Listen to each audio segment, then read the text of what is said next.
இவ்வளவு அநியாயத்துக்கு லாயல்ட்டியா இருந்திருக்கீங்க. இல்லையவா சார்? நான் தான் இன்னைக்கு உங்ககிட்ட காமிச்சல, என் போனை தான் பாத்தீங்கல்ல சார், அப்பயும் இந்த மாதிரி பேசுறீங்களே. நீங்க சரி ஓகே. ஆனா ஒண்ணு, சேனல் இவ்வளவு லாயல்ட்டியா இருக்கிறது, ஹோஸ்ட் இவங்க எல்லாம் வந்து இவ்வளவு லாயலா இந்த பொண்ணை காப்பாத்தி கூட்டிட்டு வந்து இன்னைக்கு நீங்க இந்த இடத்துக்கு நிக்க வச்சு, இப்ப ஓகே, அப்படி என்னன்னா என்ன சார் இருக்கணும்? ஏன் அரோராவை இவ்வளவு தூரம் கொண்டு வரணும்? என்னவா இருக்கும்? சப்ஸ்கிரிப்ஷன் விளையாட்டுக்கு நம்ம சொல்றோம், பட் ஒரு ஒரு ரியாலிட்டிக்கு ஒரு ஒரு ஒரு ஒரு ஒரு சேனலுக்கே இருக்கிற திமிரு தானடா. நீங்க எல்லாருமா சொன்னீங்களா இந்த பொண்ணு தான் வேஸ்ட்னு, நான் இந்த பொண்ணு தான் பெஸ்ட்னு, அந்த பொண்ணோட பெஸ்ட் மூமெண்ட்டை காமிக்கிறேன்னு அந்த பொண்ணுடைய ஆங்கிள் கிளாரிட்டி ஆஃப் ஸ்பீச் நீ சரியா பாரு. இவங்க மோட்டிவேட் பண்ணதுல இருந்து எல்லா வாரமும் வீக்கெண்ட்ல அரோராக்குன்னு ஒரு ஸ்பேஸ், அரோராக்குன்னு ஒரு டைம், அரோராக்குன்னு ஒரு, ஆனா கிளாப்ஸ்னு பார்த்தா அரோராக்குன்னு ஒன்றும் அடிச்சு பிச்சுக்கெல்லாம் அடியில. ஆனா இப்போ ஒரு கிரௌடு மேஜரா ஃபிட் ஆகி ஒரு மாதிரி போய் நான் இன்னைக்கு ஒரு பர்டிகுலர் இதுல வந்து கிளிப்பிங்ல வந்து அரோரா வந்து பெர்ஃபார்ம் பண்ணுவா, ஹியூஜா பெர்ஃபார்ம் பண்ணுவா. என்னன்னா நான் வந்து சாண்ட்ரா வந்து ரம்யா ஆளு செவுல்லே ஒன்று விட்ட மாதிரி ஒரு வேலை பார்த்துச்சு. அந்த வேலை பார்த்ததுல சாண்ட்ரா வந்து உடஞ்சி சுக்குநூறா போய் பதில் சொல்லிட்டு இருந்துச்சு. வருத்தப்பட்டு எனக்கு அதை பார்க்க கொஞ்சம் பாவமா தான் இருந்தது. பட் சாண்ட்ரான்னு வரும்பொழுது அந்த பாவ புண்ணியம் பார்க்க வேணான்றது ஒரு மைண்டுக்கு இருந்தாலும் பர்சனல் அட்டாக் பண்ணாம பண்ணுங்க மிஸ்டர் ஃபேட்மேன். என்னையா பர்சனல் அட்டாக் பண்றீங்க? உங்களை பர்சனல் அட்டாக் இல்ல, உங்களை என்ன வேணாலும் பண்ணலாம். ஏன்னா நீங்க பண்ற வேலை அப்படி. இல்ல, என் நிலைமையை புரிஞ்சுக்கோங்க, அவ்வளவுதான். சிம்பாலிக்கா சொல்ல முடியும். அதுக்கு மேல பண்ணீங்கன்னா நாளைக்கு உயிரோட இருப்போம் இருக்க மாட்டோம். சோ ஆக்சுவலா என்னன்னா அரோரா என்ன பண்ணா, அவ ஒரு அட்வைஸ் கொடுத்துருக்கா சாண்ட்ராக்கு. நான் வந்து வெளியில இருந்து வந்தவங்களுடைய இதை வந்து எடுத்துக்கல. நான் வந்து ஐ ஜஸ்ட் கோ, கடந்த வாரத்தை நான் கடந்து போய் அடுத்த வாரத்துக்கு நான் போகும்போது எனக்கு அடுத்த வாரத்துல எனக்கு யாராச்சும் என் எதிர்க்க விக்ரமோ சாண்ட்ராவோ யாரோ இப்படி இருந்தாங்கன்னா நான் வெளியில போய் அவங்கள பார்த்துட்டு அவங்க எனக்கு பின்னாடியோ இல்ல எனக்கோ இப்படி இருந்ததுன்னா நான் அவங்கள பிளாக் பண்ணிட்டு போறேன். பட் நான் இங்க இருக்கும் போது ஏன் பண்ணணும்? ஏன் நான் வியனா கிட்ட பேச்ச தவிர்க்கிறேன்னா அவளோட ஒப்பீனியன் எங்க என் மைண்ட அடாடாடாடாடா நிலக்கடலை வெடக்கடலை வேர்க்கடலை நீ பேசுறது மாதிரி இருக்கும். இல்ல சார், இப்ப நான் சப்ஸ்கிரைபர் மாதிரி இருக்கும். ஆனா அது கரெக்ட் தானே சார்? அதாவது எதிர்மறையா பேசினா ஒரு போட்டியா இருக்குமே, ஒரு எடுப்பா இது இப்ப நீ பேசுறது வந்து அப்படிதானே. இப்ப நம்ம ரீவைண்ட் பண்ணுவோம். அது ஏன்டா இந்த 6 பேரோட வரும்போது இன்னொரு 2 பேர் 8 பேரா இருக்கும் போது இதே அன்பை காமிச்சிருக்க வேண்டியதானே, இதே ஈவனா பேச வேண்டியதானே, இதே மாதிரி ஈக்குவலா இல்ல கேக்குறேன்.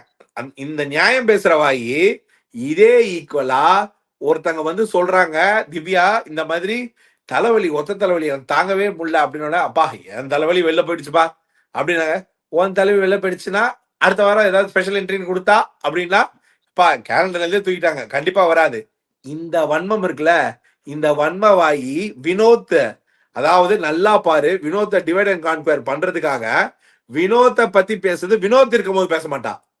வினோத் இல்லாத நேரத்துல விக்ரமையும் சாண்ட்ராவையும் சபரியும் பிரெயின் வாஷ் பண்ணி வினோத் ஓவர் கான்பிடண்டா தான் இருக்கான், வினோத் அப்படி பேசினா நாமெல்லாம் தடுத்து கேட்கணும் அப்படின்னு எல்லாருமா ஒண்ணு இத வந்து மைண்ட் மேனிபுலேட்டிவ் பண்ணி இவங்க எல்லாரையும் நல்லா அழகா ஒயிட் வாஷ் பண்ணி தரலாம். நான் என்ன கேக்குறேன், வினோத்தை பத்தி பேசுற நீ இவ்வளவு எல்லாம் பேசுற நீ அவங்க எதிர்க்கவே பேச வேண்டியதானே?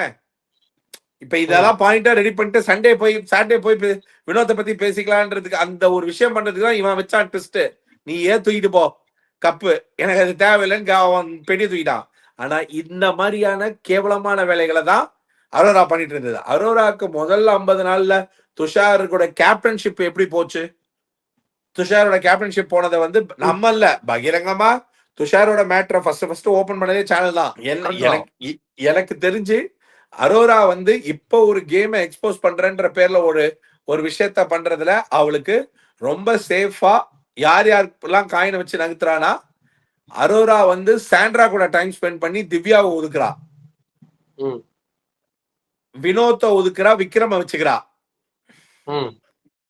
இவளுடைய பாயிண்ட்ஸ் இன்னும் இந்த கேம்ல இவ இன்னும் தெளிவாதான் ஆடிட்டு இருக்கா. யார வெளில கழட்டியே விட்டுறலாம், அது கேம் தான். என்னை பொறுத்த வரைக்கும் அது ஒரு கேம் பெர்ஸ்பெக்டிவ் தான். ஆனா இந்த நல்லது பேசுற மாதிரி இந்த சாண்ட்ராக்கு அட்வைஸ் பண்றதுலாம் இருக்குல்ல, அதெல்லாம் பார்க்கும்போது செட் ஆகல. இது ஐயா அப்படி பார்த்தா வால் பண்ணுச்சு. அப்பா எனக்கு சத்தியமா புரியல. அதாவது ரவீந்திரன் சரியா கேட்கல, அதாவது இணைப்பு துண்டிச்சிருச்சுன்னு நினைக்கிறேன் சார். உனக்கு கேட்ட அப்படி ஒரு வக்கரமான ஆசை, நான் ஆளுன்னு சொல்றதை ஒரு 2 தடவை கேட்கணும். இதெல்லாம் உன் மனைவி பார்த்தா எவ்வளவு மனசு வலிக்கும். அது சரியா பார்த்துட்டு கேட்கலன்னா நான் உங்களுக்கு திருப்பி திருப்பி வாழ் சொல்லிட்டே இருப்பேனா? இல்ல எனக்கு ஒண்ணும் புரியல. எப்படி நீ இப்படி நீங்களாவது கேக்குற? நீங்களாவது ரிட்டையர் ஆக போறீங்க. நான் இந்த சீசனோட ரிட்டையர்ட் ஹர்ட் ஆகுறேன். என்னால முடியல. நான் மனசளவுல ஹர்ட் ஆயிருக்கேன். சார் ஆளு சொல்லாதீங்க சார். ஆண்களும் பாவம். இதே ஒரு பெண்ணா இருந்தா இப்படி சொல்லியிருப்பீங்களா? அந்த கண்டஸ்டன்ட் வாளுன்னு. கஷ்டம் சார். சொல்லாதீங்க. அதான் உடா இன்னைக்கு நான் சப்ஸ்கிரைப் பின்னடைவுகள் பண்ணலன்னு பயங்கரமா இருக்கு. இன்னைக்கு நான் சப்ஸ்கிரைப் பண்ணலன்னு 2 பேரோட ப்ரொஃபைலையும் எனக்கு எடுத்து காமிச்ச பாரு. நான் ஒண்ணுதான் காமிச்சேன். நான் தட்டா குத்த காட்டவே கிடையாது. நான் கேட்டேனா அவங்கிட்ட எனக்கு ப்ரொஃபைல் எடுத்து சப்ஸ்கிரைப் பண்ணிருக்கியா இல்லையான்னு காட்டுன்னு கேட்டேனா? நீ அதையே நோண்டிட்டு இருக்க. நீதி, நேர்மை, நியாயம் வென்றது மக்களே. அங்க பாருங்க சார் வந்து சொல்லிட்டாரு. அவர் வாயாலே ப்ரூஃப். இன்னைக்கு என் போன் எடுத்து காமிச்சா சார் பார்த்துட்டு சப்ஸ்கிரிப்ஷன் இல்லன்ட்டாரு. இதுல வேற நீ ஒண்ணு சொன்னாரு. ஏதாவது சொன்ன என்னோட இன்னொரு நம்பர்ல தான் இருக்கு. அது என் மனைவிக்கு தெரியக்கூடாதுன்றதுக்காக வெளியில வரும்போது மட்டும் கலைகிட்ட கொடுத்து வச்சிருக்கேன். வேணுன்றப்ப வாங்கி சப்ஸ்கிரிப்ஷனை பார்த்துப்பேன். நான் என்ன பிரேக்கிங் பேட் வால்டர் ஒயிட்டா 2 இது போன் பொய்யா இருந்தா சாமே வச்சுக்கிறேன். இது பொய்யா இருந்தா சாமே இப்ப இது பொய்யல்ல உண்மைன்னு போடுவார் பாரு. சார் இன்னைக்கு சாமே அட்மின் இல்ல சார். சொல்றது புரிஞ்சுக்கோங்க. நான் என்ன அப்ப அட்மின் யாரா இருந்தாலும் இந்த உண்மையை போடுவாங்கப்பா. நீ ஏன் கவலைப்படுற? சரி கண்டென்ட் குள்ளவடா. மறந்துட போறேன். ஆக்சுவலா என்னன்னா ரம்யா ஜோ வந்து ஒரு கருத்து சொல்றாங்க சாண்ட்ராவை பார்த்து. என்னதான் நமக்கு வேண்டப்பட்ட விரோதியா இருக்கலாம் சாண்ட்ரா. ஆனா அதுக்காக சாண்ட்ரா மேல போடுற பழியை ஒத்துக்க முடியாதுல்ல. அதாவது ரம்யா ஜோ வந்து என்ன சொல்றாங்கன்னா, அதாவது அந்த உனக்கு உடனே வந்துருமே சந்தோஷம். அதாவது என்னன்னா நீ யோசிச்சு பாரு. அவங்க என்ன சொல்றாங்க சாண்ட்ராவை பத்தி. அதாவது நான் வந்து ஒருத்தவங்க கூட அப்படி பழகிட்டு இருக்கேன்.